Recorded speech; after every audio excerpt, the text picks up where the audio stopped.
Y gracias por estarnos acompañando en esta mañana del día de hoy, en este viernes ya 28 de junio.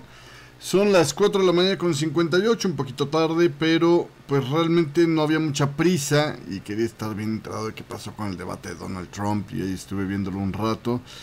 Y qué desastre para Biden, ¿no? Literalmente fue el debate de Donald Trump y no de Joe Biden como él esperaba. Y hay voces que ya llaman porque de plano se retire de la contienda Biden, ¿no? Así de mal le fue. Hay voces que piden que se retire del debate porque de plano pues fue un fiasco. Decían por ahí, creo que el que mejor lo puso fue un artículo de Político que decía: Biden tenía solo un trabajo que hacer para este debate y era simplemente... Ahorita le hablo más sobre este tema, déjenme poner aquí los 7 principales pares en lo que arrancamos. Solo tenía un trabajo que hacer y era convencer a los americanos de que todavía tenía capacidades físicas para conducir los próximos 4 años de presidencia si el pueblo se lo otorgaba, y fracasó miserablemente a la hora de intentar hacer esto porque pues finalmente la primera que yo noté, que dije yo, caray, aquí como que no le cuadró el asunto, fue cuando solito, sin que nadie se lo pidiera, él solito se metió en un embrollo sacando al tema la situación de Afganistán, la salida de Afganistán, y lo hemos platicado aquí muchas veces, fue caótica, por decir lo más, ¿qué podría decirle? Lo más, pues nice posible, ¿no?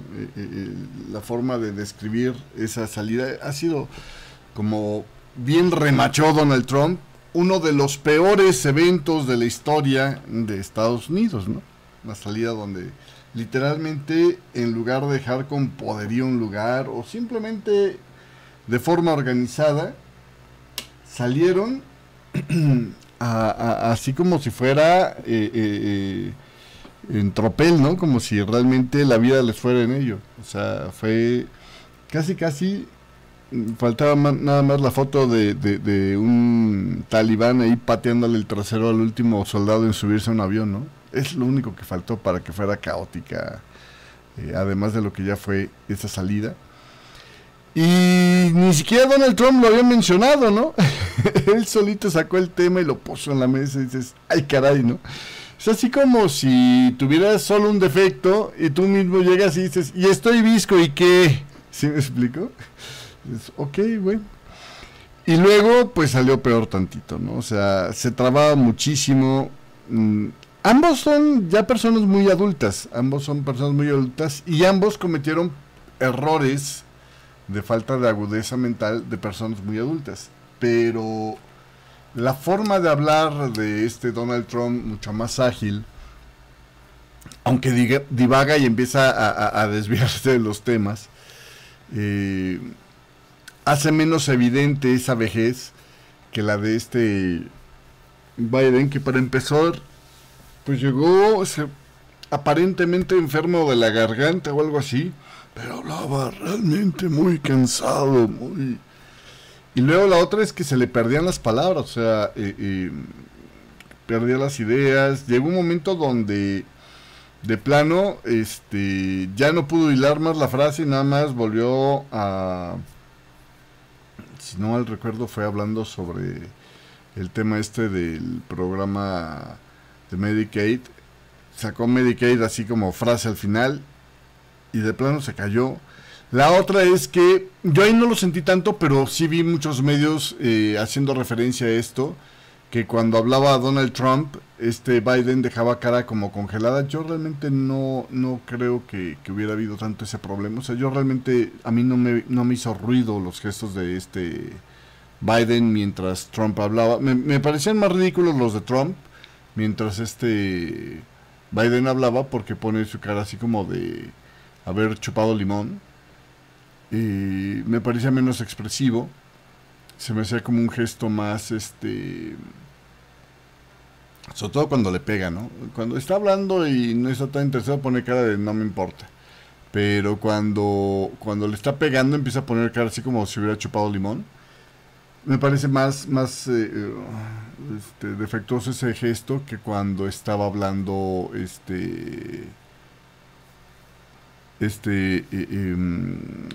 Trump y Biden. Se quedaba así como o sea, a mí me pareció la cara como que era de perplejo de mira qué estupidez está diciendo este cuate, ¿no? Pero no, parece que lo interpretaron como que le faltaba irrigación cerebral ahí en esos momentos. Entonces, bueno, realmente hay unas cifras por acá que ponen de posteriores a este debate, que dicen que el 67% de los encuestados le dio la victoria a Donald Trump. Yo estaría dentro de esos. Yo sí creo que Donald Trump hizo un mejor desempeño porque el trabajo de Trump era aparentemente un poco más sencillo, pero en realidad era un poco más complejo. Tenía que dejar de ser Trump durante esas 2 horas. Tenía que dejar de ser el niño burlón del salón, ¿sí me explico? Aparecer como más mesurado, más más reflexivo, y en cierta medida lo logró. Dicen que las mismas reglas de Biden, donde desde el último debate de la presidencia anterior se impuso ese micrófono apagado cuando el otro esté hablando, de alguna manera ayudó a Trump a ser mucho más disciplinado, a ser menos el chamaco revoltoso. Y aquí realmente sí se vio más en ese sentido, pero a la hora de escuchar lo que dijo, yo creo que también ahí la regó, ¿no? O sea, defendió lo indefendible, defendió el tema de que eran buenas personas los que habían tomado el Capitolio, que eran patriotas.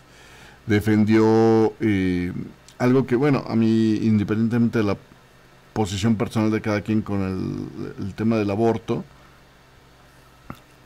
realmente es una especie como de cambio muy radical para Estados Unidos el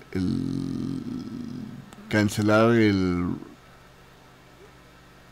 tema de Road, ya no me acuerdo versus quién, cómo es el nombre, pero vamos, donde lo que se asentaba como para el caso de atender la forma de atender los abortos de manera nacional se echó para abajo, y eso lo volvió a defender, y es algo que creo que políticamente es complicado en Estados Unidos. Y finalmente pues sacó sus cifras estas de que no, hombre, es que conmigo el mundo se dobla porque se dobla, y es que la economía de Estados Unidos fue una maravilla como se la dejamos a Biden, cuando pues, realmente no, o sea, la gente no votó. Si realmente la economía hubiera sido una maravilla como la dejó Donald Trump, la gente no hubiera votado por Biden. Es así de simple y sencillo. Entonces es como... Y son cosas que la gente percibe, ¿sí me explico? Hizo bien en tocar el dolor de la inflación. Luego la exageró, ¿no? Los precios de los alimentos se han duplicado, triplicado, cuadruplicado. Eso no ha pasado en Estados Unidos. Pero sí han crecido, ¿no? Y eso es lo que resalta Trump. Entonces, en términos generales, sí el debate se le da a Trump, pero más que nada porque Biden no logró estar a la altura física de esto, ¿no? Como por ahí remataba, creo que era el mismo artículo de Político, remataba diciendo: si alguien ha visto a uno de sus padres entrar en la etapa final de su vida, donde pues empieza a perder el hilo de las conversaciones, etcétera, etcétera, lo que sabe es que esto va a ir en un deterioro acelerado, ¿no? Y eso fue lo que mostró Biden finalmente. O sea, sí mostró una falta de agilidad mental importante, porque se hacía pelotas con sus propias palabras, más evidentemente que Trump. Trump también lo cometió, por ejemplo, llamó a Nancy Pelosi a una documentalista, etcétera, etcétera, las confundió ahí. Difícil pensar que fue a propósito eso, pero obviamente hubo lo que todo el mundo esperaba, que Biden le sacara a Trump, que era un reo convicto. Dicen por ahí que la estrategia del equipo de Biden era más enfocarse en el tema de lo que es el asunto de tratar de hacer explotar a Donald Trump para que saliera con sus incoherencias, con sus frases tontas, etcétera, etcétera. Y ahí sí tuvo éxito Trump en evitar eso. Se contuvo, dejó de ser.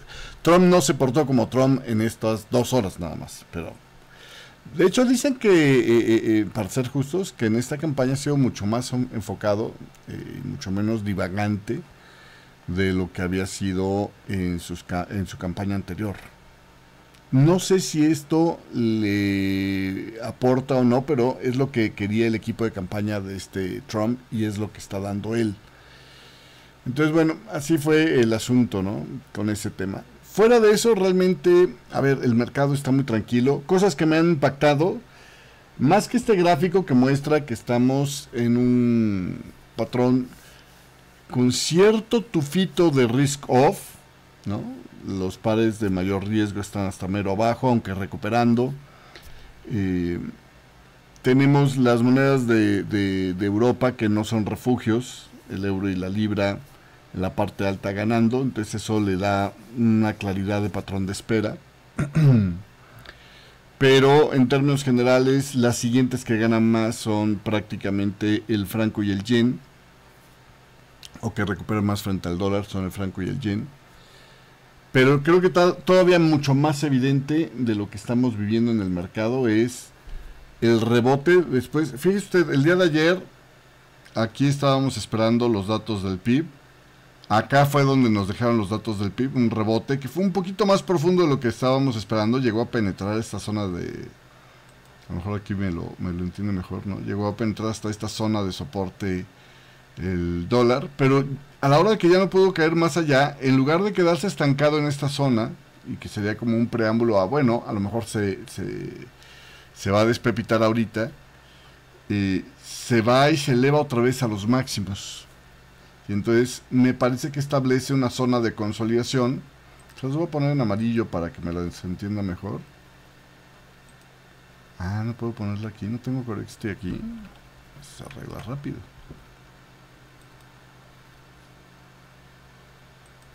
Ahora sí. Bueno. ¿Qué hora? Ok.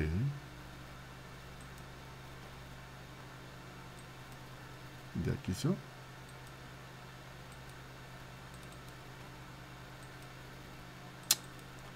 ¿Qué onda?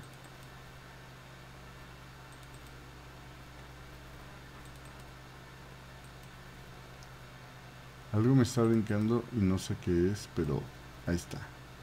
En esta zona de consolidación está probablemente destinado a esperar las 3 horas y 20 que le faltan para el fundamental del día de hoy. El tema es que tienes una tendencia precedente alcista, entonces ¿hacia dónde debes mover tus apuestas? Pues a compras en esta zona, ¿no? Entonces aquí básicamente el escenario sería más o menos tratar de entrar aquí, a lo mejor con un stop loss por aquí, tratando de ver si antes del fundamental te paga hasta estos máximos. No tengo muy claro si es demasiado amplio o demasiado reducido el espacio. Ahorita lo veremos en cada uno de los pares, pero yo favorecería las ventas de euros, las ventas de libra, las compras de franco, a lo mejor de yen japonés, a lo mejor habrá que ver esa situación. Bueno, con el yen no me quiero meter. Las compras del canadiense, las ventas del australiano, que por cierto va avanzando bien, las ventas del el neozelandés, ¿no? para esperar el fundamental nada más, para esperar el dato del día de hoy. Lo interesante aquí pues obviamente será ver qué pasa con el dato que se va a publicar a las 8:30 de la mañana del índice de precios de gasto de consumo personal, que para el comparativo mensual se espera que quede sin cambios después de haber aumentado 2.3%, y para el comparativo anualizado se espera que baje del 2.7 al 2.6. Cualquier sorpresa negativa en ese sentido, o sea que vaya más arriba el dato, podría disparar el dólar, ¿no? El subyacente se espera que baje de 2.8 a 2.6.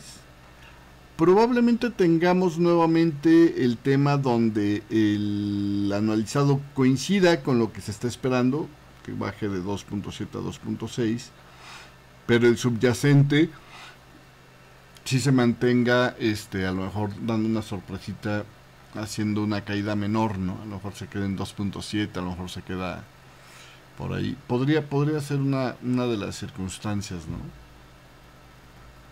Pero esto es lo que se espera. Luego habrá también publicaciones del Producto Interno Bruto mensual en Canadá. No se preocupe por ese dato, no creo que vaya a generar nada, a menos de que sea un super movimiento, porque es dato mensual y porque es finalmente secundario al movimiento del dólar, ¿no? También esta mañana ya tuvimos los datos de inflación en Italia, que es el único que no tengo desarrollado. El preliminar quedó en el comparativo anualizado en un más 0.8%, por debajo del 1% que se esperaba que aumentara y sin cambios con respecto a la previa. En donde hubo ya hace un ratito más datos de inflación fue en Francia y en España. A ver, Francia es y España, ¿dónde quedó España?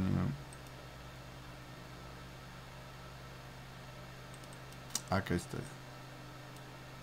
Entonces, en Francia la inflación siguió cayendo al 2.1% en junio, su nivel más bajo desde agosto del 2021, o sea, tiene rato.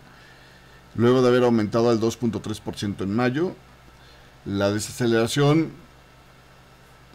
fue mayormente por energía y alimentos, básicamente. Lo mismo que en España, la tasa anual de precios al consumo en España bajó al 3.4 desde el nivel del 3.6 de mayo.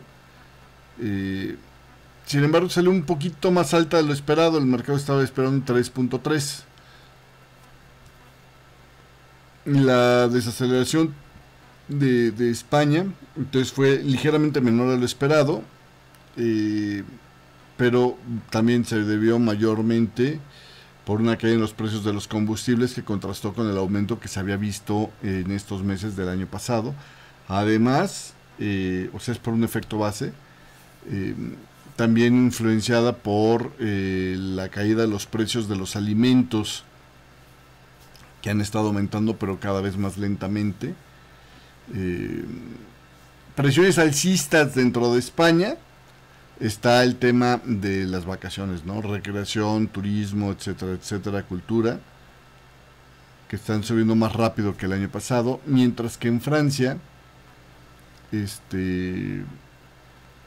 no se hizo tanto mención de este tema de la restaurantería y todo lo que tiene que ver con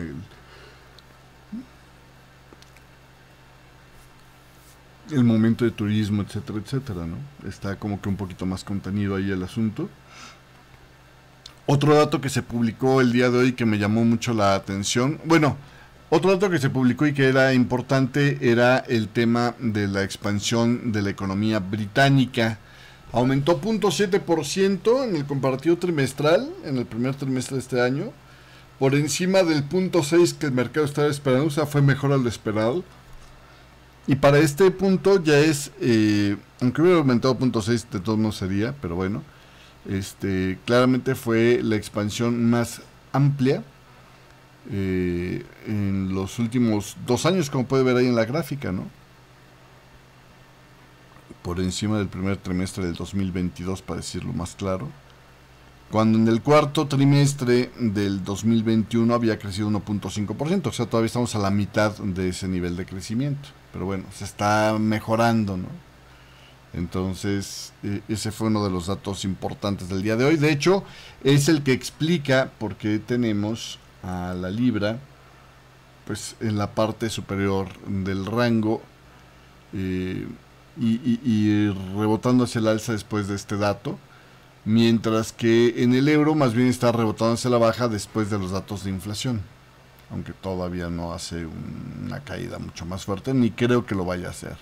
El otro dato que se publicó en Europa fue la tasa de desempleo en Alemania, que aquí fíjese, le he combinado el tema de la tasa de desempleo en Alemania, que está por ahí del 6%, es la más alta desde mayo del 2021 también.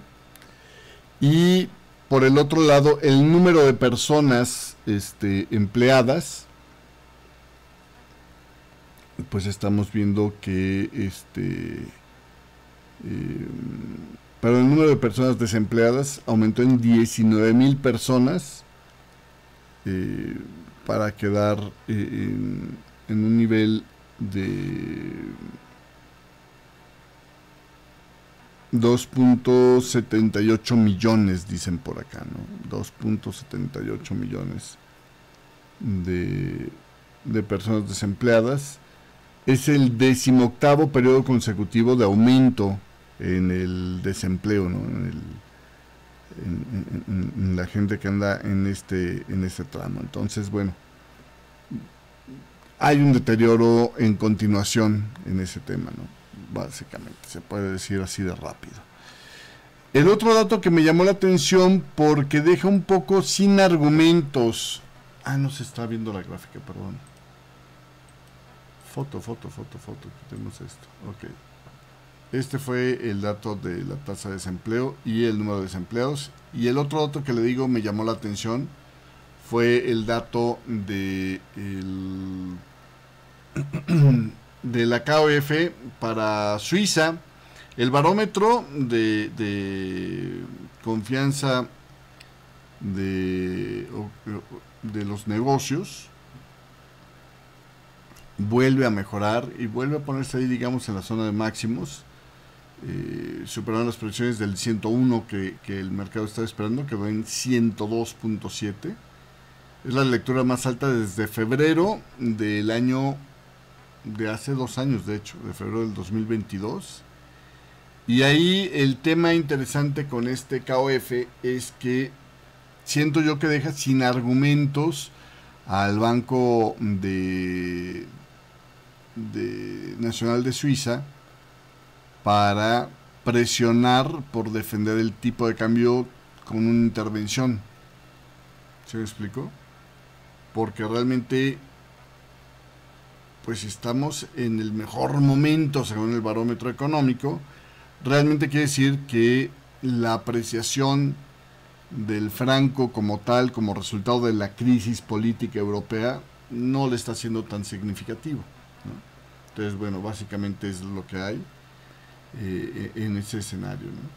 Luego, adicionalmente, el día de ayer, Michelle Bowman dijo que la Fed aún no ha llegado al punto en el que pueda considerar un recorte de tasas y que si la inflación se acercara al 2%, un eventual recorte de tasas estaría sobre la mesa, pero pues para eso todavía le falta, ¿no? Básicamente es lo que dijo. Y que por el contrario, ¿no? Aquí haciendo un poquito lo que había hecho Bullock, la de Australia, lejos de estar ella pensando en cómo bajar las tasas, más bien estaría dispuesta a volverlas a subir si la inflación no disminuye. Entonces ahí como que trata de echar un comentario hawkish en el tema de ese último comentario que ha hecho, ¿no? Entonces, así están las cosas. La sesión fue mayormente muy tranquila en todo lo demás, ¿no? Si usted ve las ganancias para los principales índices accionarios en Estados Unidos, pues son pírricas, ¿no? Ganó el 0.9% el Dow Jones, ganó el 0.9% el Standard & Poor's, ganó el 0.19% el Nasdaq. En esta mañana en los futuros hay un poco más de movimiento, el Nasdaq está ganando 0.4%.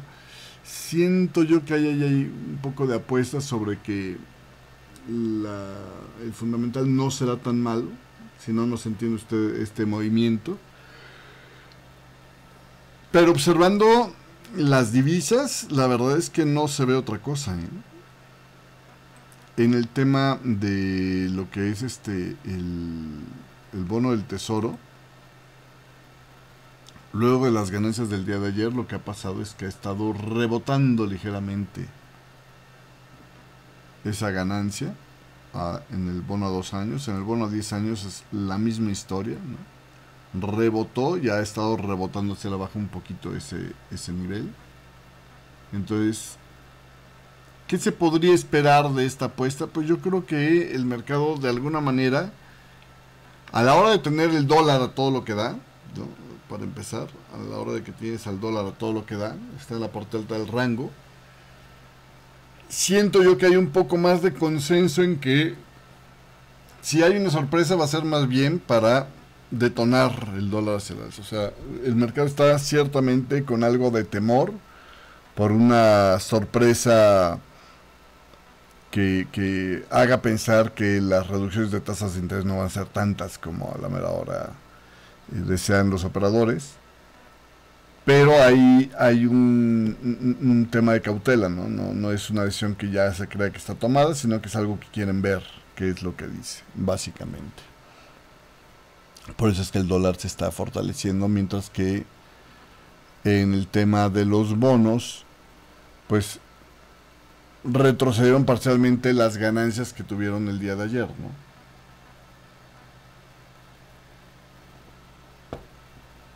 Me parece que por ahí va el asunto. En cuanto al tema de las materias primas, prácticamente no se estuvieron moviendo. El crudo se extendió ligeramente por encima de los máximos, los cuales yo creo que aquí ya subimos al gráfico de 4 horas. Si se fija usted, estábamos en la fase 2 de lo que creemos que es esta diagonal. Y esa fase 2 probablemente va a tener otro pedacito. Pero para antes de llegar a ese otro pedacito tenemos que tener una onda de corrección, y creo que estamos en esa fase, ¿no? En esa onda de corrección, como una plana A, B, y yo esperaría un impulso hacia abajo después para terminar la onda X, y después de ahí sí vendría a lo mejor otro impulso hacia arriba, corrección, y un último impulso hacia arriba antes de volver a caer el precio del crudo. El tema del oro, es posible que, si habíamos hablado que eso podría haber sido una onda A y es una onda B, con una forma de una combinación de esa onda B, lo que estamos viendo a partir de ahí puede ser una diagonal hacia la baja, y este es el primer zigzag para hacer la onda 1 de esa diagonal, y este es el A, que después debería tener un retroceso y después otro impulsito hacia arriba para hacer las veces de la onda C para terminar 2 de esta diagonal, ¿no? Que estaríamos viendo a partir de aquí. Es decir, lo que yo estoy monitoreando es probablemente que el oro va a seguir declinando, pero no en un movimiento motriz claro, sino sí en un movimiento con direccionalidad, pero bastante más pues, ¿qué le puedo decir? Tartajosón, ¿no? Donde va un poquito más poco a poco, vamos a decirlo así, ¿no? A ver si este es... ¿Por dónde está tú? Ah, espérenme.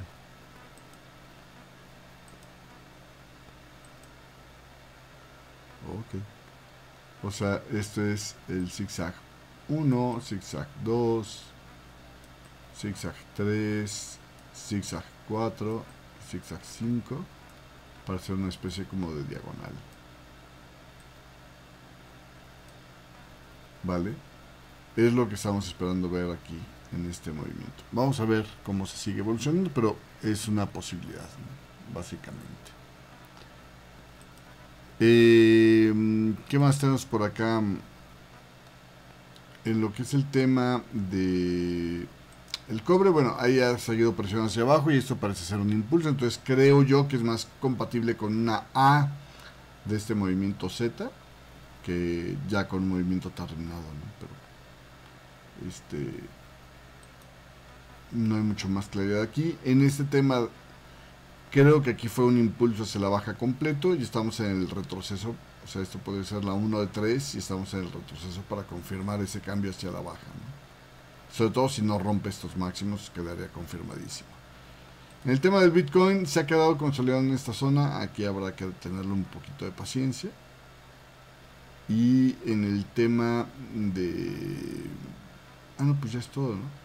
Yo iba a decir, bueno, del Standard & Poor's 500, ahí está queriendo probar resistencias, pero todavía no logra romperlas. Entonces todavía puede haber un sesgo bajista, sobre todo si el dato de inflación sale muy malo el día de hoy, o sea, sale muy alto, para lo que implicaría la esperanza esta de tener 2 recortes de tasas para este año, básicamente. Eso es lo que vamos a estar viendo por definir en las próximas horas. Desde el punto de vista geopolítico, Netanyahu indicó que prevé que la batalla para eliminar a Hamas sea prolongada. Bueno, ahí es una forma de decir, no creo que nos vayamos a retirar. Tampoco es que Estados Unidos esté presionado por tanto, simplemente es da espacio a que entre la ayuda humanitaria mientras.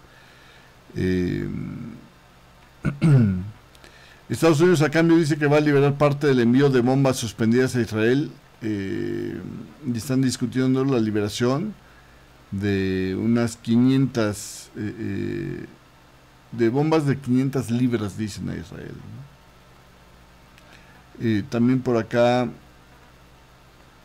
siguen las preocupaciones sobre el Líbano, así como diciendo, te le voy a dar este juguetito para que no te sientas que andas medio encuerado, pero no lo vayas a andar usando, ¿no? Casi casi. Porque si no, no se entiende, ¿no? Por el otro lado, con la guerra de Rusia con Ucrania, ya estaba viendo un video de Solo Fonseca donde decía, pues que al contrario, que según él su percepción es que ya Rusia anda perdiendo la iniciativa en esta avanzada y que podría empezar a haber punto para Ucrania, ¿no? Aquí Estados Unidos dice que está en conversaciones para darle a Ucrania hasta 8 sistemas Patriot para defenderse y atacar a Rusia. Y sobre el tema de China, el subsecretario de Estado de Estados Unidos dice que está muy preocupado con respecto a las acciones desestabilizadoras de China en el mar de China Meridional, básicamente, ¿no? Entonces, lo que tenemos por aquí.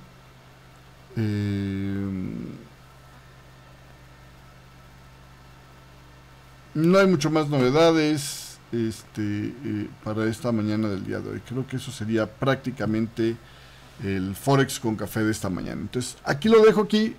Si usted no es suscriptor del servicio de análisis, suscríbase. Ahorita le va a aparecer una cintilla.